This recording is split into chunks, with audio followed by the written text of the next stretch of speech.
Ibu! Tolong aku!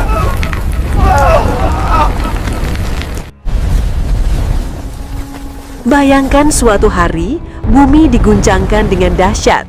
Gunung-gunung dihancurkan, laut meluap, dan langit terbelah. Semua makhluk hidup mati, dan hari itu disebut hari kiamat. Namun, setelah kematian, kehidupan belum berakhir.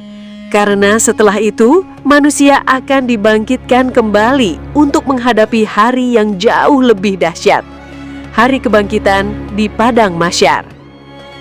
Sebelum kita lanjut lebih dalam, jangan lupa untuk klik tombol subscribe dan aktifkan lonceng notifikasi di channel Islam Cerah, agar kita semua bisa terus belajar, merenung, dan memperkuat iman.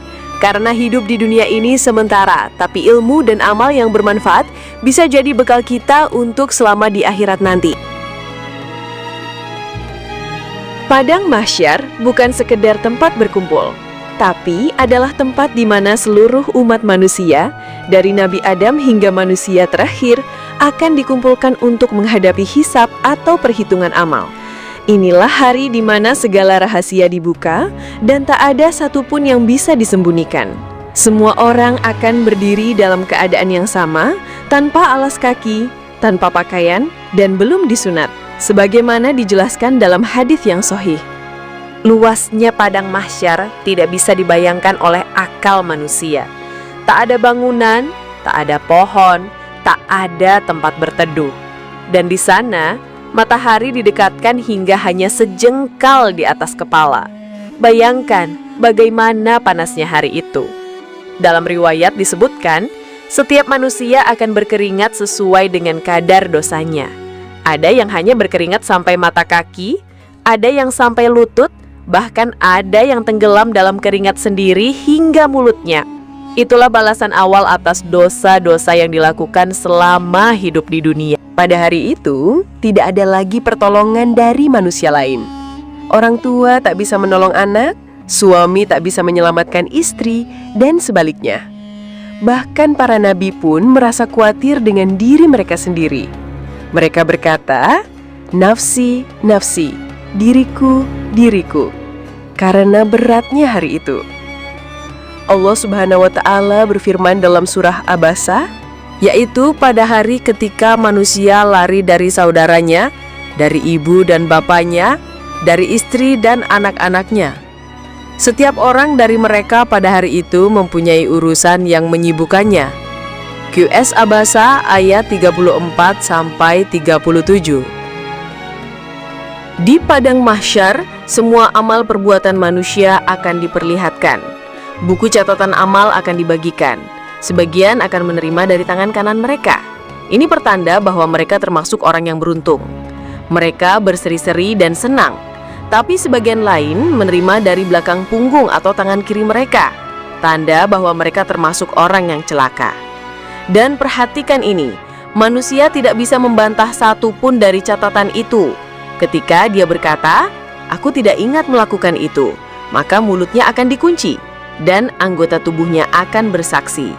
Tangan akan berkata, "Aku yang mengambilnya." Kaki akan berkata, "Aku yang berjalan ke sana." Dan kulit pun akan berbicara dengan izin Allah. Itulah sebabnya mengapa hari itu begitu menakutkan.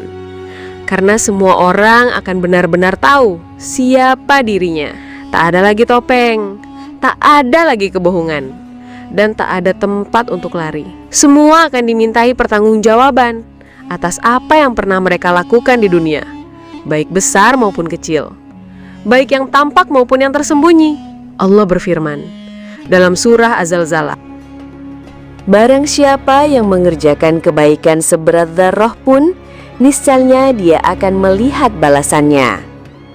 Dan barang siapa yang mengerjakan kejahatan seberat dzarrah pun, niscaya dia akan melihat balasannya."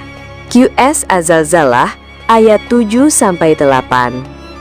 Hari itu manusia akan mulai merasakan betapa berharganya satu amal soleh meskipun kecil.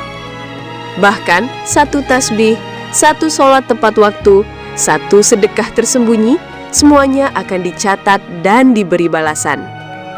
Di padang mahsyar, sebagian orang akan berada di bawah naungan arsy Allah.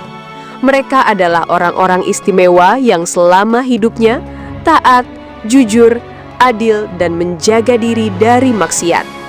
Dalam hadis, Rasulullah menyebutkan 7 golongan yang mendapat naungan tersebut di saat tidak ada naungan selain dari Allah, seperti imam yang adil, pemuda yang tumbuh dalam ketaatan, dan orang yang hatinya selalu terikat pada masjid. Lalu bagaimana dengan kita? Sudahkah kita menyiapkan bekal untuk hari itu? Apakah amal kita cukup untuk menghadapi hisab yang amat teliti? Padang mahsyar adalah peringatan keras bahwa hidup ini bukan main-main. Dunia hanyalah tempat singgah, tempat kita diuji, dan kelak setiap pilihan, setiap perbuatan, dan setiap niat akan kita lihat kembali tanpa bisa menyangkal sedikit pun. Satu persatu manusia mulai dipanggil. Tak ada yang bisa menghindar. Malaikat datang membawa buku catatan amal, lalu menyerahkannya kepada setiap orang sesuai amalnya. Bagi yang beriman dan taat, catatan itu diberikan dari tangan kanan. Tapi bagi mereka yang selama hidup di dunia kufur, lalai, dan penuh maksiat, catatan itu diberikan dari belakang punggung atau dari tangan kiri. Saat itu tidak ada lagi tempat untuk berbohong. Tidak ada yang bisa ditutupi. Semua yang dilakukan, semua yang diucapkan, bahkan semua yang hanya terlintas di hati akan diperlihatkan. Amal perbuatan ditimbang, mulut dikunci, tubuh yang bersaksi, tangan berbicara tentang apa yang pernah disentuh, kaki bersaksi kemana saja ia melangkah, bahkan kulit akan menceritakan semuanya. Inilah saat ketika setiap manusia akan menyaksikan dirinya yang sebenarnya. Tidak peduli seberapa hebat ia tampak di dunia. Tidak peduli seberapa banyak hartanya, pangkatnya, atau pujian orang-orang di sekelilingnya. Semua itu tidak berlaku di hadapan Allah. Yang dilihat adalah iman dan amal perbuatan, bukan penampilan atau status. Timbangan amal ditegakkan. Amal kebaikan diletakkan di satu sisi dan dosa diletakkan di sisi yang lain. Ada yang amal baiknya begitu berat karena keikhlasan dan kesungguhan, meskipun jumlahnya sedikit. Ada juga yang kelihatan seperti orang soleh, namun timbangan dosanya jauh lebih berat karena niatnya selama ini bukan untuk Allah, tetapi hanya untuk dilihat manusia. Hari itu, manusia akan sadar betapa berharganya satu kalimat zikir, satu rakaat sholat malam, satu lembar sedekah yang pernah diberikan dengan ikhlas. Tapi mereka yang lalai akan menyesal karena satu amal buruk pun, sekecil apapun, bisa menjadi penyebab kecelakaan di akhirat. Bahkan, dalam sebuah hadis dikisahkan, seseorang bisa dilempar ke neraka hanya karena menyakiti hewan atau membiarkan orang lain kelaparan padahal dia mampu menolongnya. Ada orang yang hidupnya tampak biasa-biasa saja, tapi ternyata amalnya begitu berat karena dia selalu menjaga sholat, sabar dalam kesulitan, dan tak pernah menyakiti orang lain. Ada pula orang yang rajin ibadah, tetapi lisan dan hatinya penuh kedengkian dan kebencian, lalu semua pahalanya habis dipindahkan kepada orang yang didolimi, hingga ia bangkrut di akhirat. Setiap amal akan diperhitungkan dengan sangat teliti. Bahkan naungan dari bayangan yang kecil, niat baik yang belum sempat dilakukan, bahkan sedekah seteguk air pun dicatat. Semua manusia berdiri menanti keputusan. Ada yang wajahnya bersinar terang, dipenuhi cahaya. Mereka tersenyum, bersyukur, dan merasa tenang. Tapi banyak pula yang wajahnya gelap, tertunduk, menangis, menyesal, dan berteriak-teriak berharap bisa kembali ke dunia hanya untuk satu sujud, satu istighfar, atau satu amal kebaikan yang terlambat dilakukan. Kemudian terdengar suara perintah dari Allah yang disampaikan oleh para malaikat untuk menggiring sebagian manusia menuju jalan ke surga dan sebagian lain menuju jalan ke neraka. Betapa bahagianya orang-orang yang masuk ke golongan kanan. Mereka disambut dengan ketenangan, senyuman para malaikat, dan kabar gembira. Tapi sungguh mengerikan nasib mereka yang digiring ke arah kiri. Wajah mereka penuh ketakutan, tubuh mereka diseret, dan mereka menjerit minta tolong. Tapi semua itu sudah tidak berguna. Saat itu, manusia baru sadar bahwa kehidupan dunia sangat singkat.